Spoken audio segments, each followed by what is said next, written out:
do the illegal invasion of Iraq, which is what I was working on. Well, I wanted to talk about it, and I realized, well, that show sums it up. Yeah. So it worked back from a very simple thing. I realized the power of being naked on stage. I've not really done it before. Yeah. Phil Kane is a master of it. And so when you then had an inkling of the start, and I like that thought that it was actually a very small thing. I guess that's one of the satisfying things about it. You kind of just start with this small thing. It's not that small. Anyway.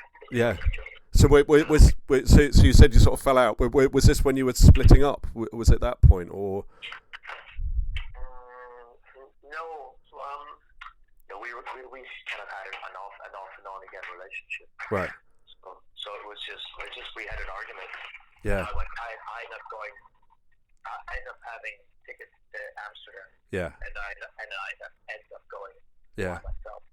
So I suppose it's perhaps small is the wrong word, but it's kind of you can grasp that and you go, I can get how that happened, and that's right. Well, it genuinely happened because of a joke about bunions. Right. I made a bad joke. And that's how this thing it's on the DVD. If you want a copy of it, I can send you a copy of it. Yeah. It starts with me making a joke about bunion breath. Right. Not a great joke. Not something I would even use in my stand-up. Yeah. But it led to an argument. I mean, we obviously already argued. It led to me, being told to fuck off and you go, and then I fall. So obviously, there's a bigger argument in our lives. We're falling out over that kind of thing. However, that is what started it. Yeah. And I thought it was really, it's micro and macro in storytelling. I was able to bring it back to that moment when I get into her bunion. Yeah. But that I saw the show at the time, but I saw it after it had become award winning. So I saw it in a big theatre in the West End. I mean that would be really great if that's okay to, or I could download it from somewhere. It would be very useful to kind of refresh my memory and watch it again. It's on. I think it might be downloadable from Laughing Stock. Yeah. But you can the DVD. I've got these USB sticks. I could just pop one in the post for you. Oh, Or when are you next to Angel? I could have. I think Eureka might be there this weekend. I get her to drop one off. That'd be brilliant. Yeah, because I'll be in Angel quite soon. Yeah, so But I guess the point of the director thing.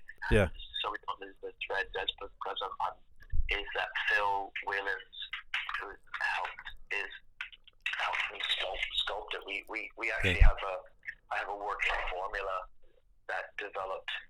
I don't think it's anything astounding, but it's a natural formula that storytelling shows fall into. And if you follow a structure for a 52-minute long show, and I believe an hour show should never. I'm really specific about 52 minutes, right. and Yeah. I stand by it. I think it's almost scientific. It's obviously it doesn't have to be this, but when someone's doing their first storytelling show and I'm directing them, like, you're doing an hour show, but you should aim to have it end. You should be coming off stage at 52 and a half minutes. That's going to be, if you can't tell your story in that amount of time, then you got too much in it.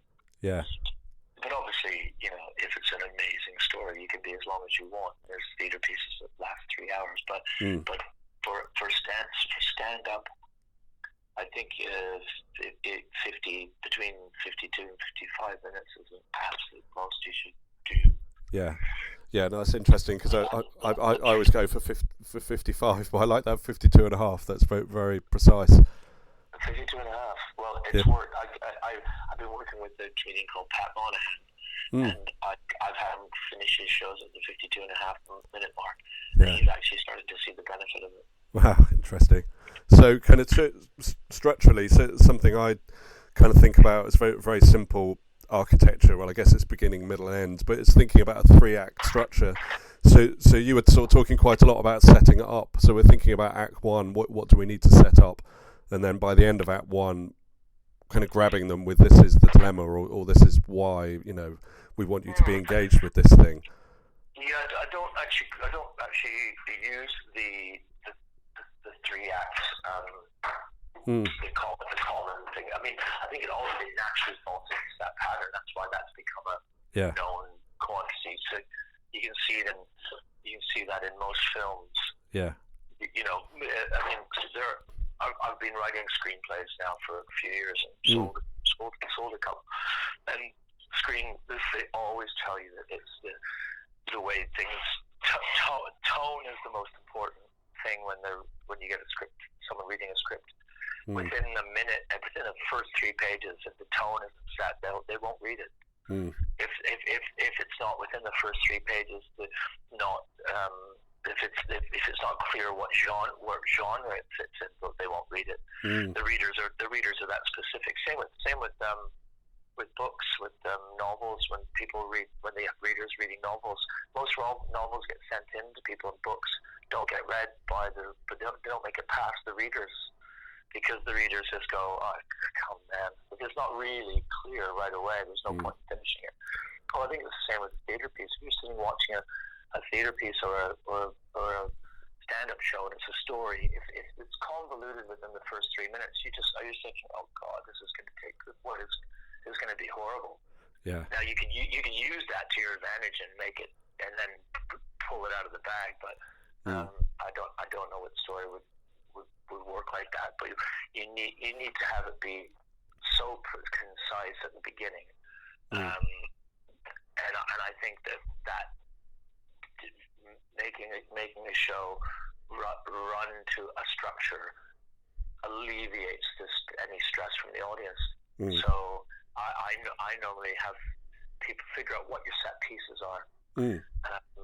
What material do you have, and what do you think your strongest bits are? Yeah. And then work towards strengthening them. And then those bits are interchangeable. Those bits are interchangeable. You need one. I see it like almost like a tent. You gotta have your most strongest set piece, holding the whole thing up. Yeah. Yeah. And because if you know you're heading towards that, the audience will know you're heading towards it, because it's unconscious.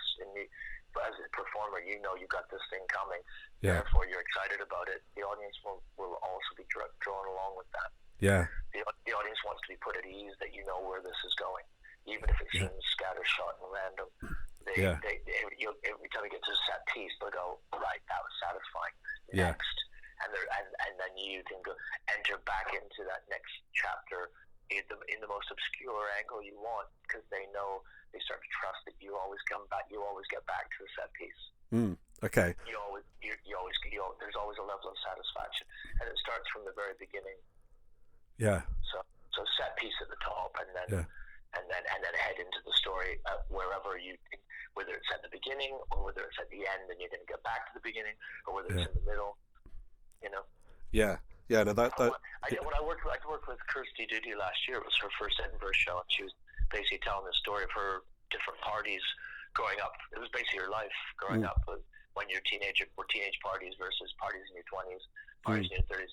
And she had it linear from babies parties to teenage parties to 20s parties to adult parties. And it would have been fine, but I was like, as the audience, I'll take what's the best party section is the 20s. Like material-wise, that was her strongest bit, so we put that first. Yeah. And then the teenage party became a little bit stronger, so we moved that and put that first. And then we put the other. We just played with the. So once you've got the strong sections and set pieces, you can move them into almost any order, and the story still works, and no one tells a story in the most linear fashion. None of the conversation we've had today has actually ended one particular bit. I keep trying to answer your questions, but we hardly ever get to it. Yeah. So that's really interesting. So kind of the set pieces and which is strongest. Well, this is our tent pole. So this is kind of our finale. This will get everything set up, and then these other pieces. So kind of you were talking before about there having to be kind of